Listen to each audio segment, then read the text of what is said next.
大家好，我是英国老妈. Welcome back to my channel.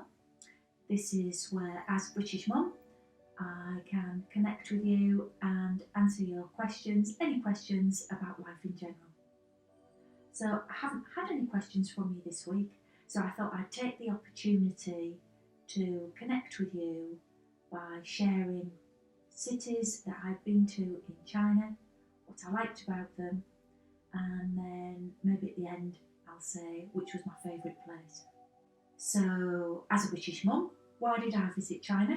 I visited China because my son was living there for several years, and it was a great opportunity to see him, but also to see China where he was living. So the places in China that we visited in the 3 weeks that we were there was Beijing, Shanghai, Xi'an, Nanjing, and... Where did I go to university? Yes, I'm trying to get the correct pronunciation. It was... Hangzhou. I nearly said Jiushun. It was Hangzhou. So the things that I particularly enjoyed about Beijing were the Hutons. We went to a cookery school there and went to get the ingredients and shopped in a local market. That was really enjoyable. Obviously Tiananmen Square and the Forbidden Palace, the Forbidden City. So that was a particular standout moment in Beijing. And then we travelled on the bullet train to Shanghai and stayed there for a few days. And so the standout in Shanghai was the Bund. Waitan. Yeah, I loved the Bund. It was just so vibrant and full of people, and looking across from one side of the river, from where there were the older, more colonial buildings, to those fantastic modern buildings, was just awesome. Reminds me what that really tall building on the Bund is. The Pearl Tower. The Pearl Tower. Yeah. That I can visualise that now in my mind.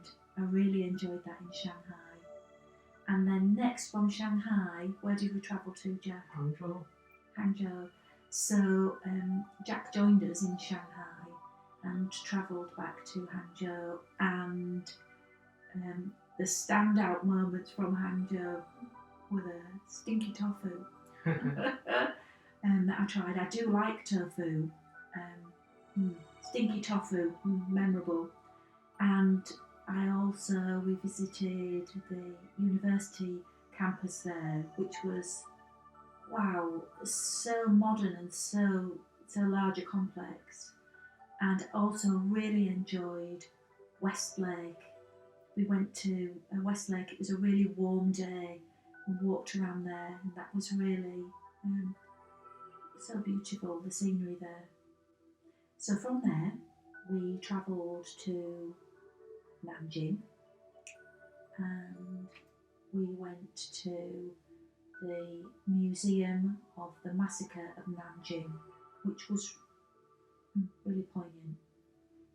And we also went to the mausoleum, the site of Sun Yat-sen, and that was really busy, and it seemed like we were the only Westerners there, so that was really memorable too. And from Nanjing we travelled to Xi'an, where of course, how could we forget, we went to see the terracotta warriors, and that was just, I can't really find the words to describe that. That was just unbelievable. And from there we went back to Beijing and ended our trip where we'd started. So thinking about all of the places that I visited in China, to pick out one, wow, it's so difficult. They were all, in their own way, had something of real interest. But to just pick out one, well, that would just have to be Xi'an and the terracotta warriors. It just has to be. So the terracotta warriors, obviously there's nothing like that has been discovered anywhere else in the world. And the fact of the historical element of them, and that they were just discovered by a farmer back in 1970s, just by accident almost. And it's just so rich in terms of historical information and how long they've been there undiscovered. Yeah, I think for me, whilst there were so many things in the trip that I enjoyed, yeah, the terracotta warriors for me are my absolute favourite. So I really hope that you've enjoyed this video. It's been nice talking to you. If you've got any questions that you would like me to answer for next week, please send them in on Sigua, Bilibili or YouTube. And for now, if you would like and subscribe, Ijen San Lien, and I look forward to seeing you soon. Bye bye.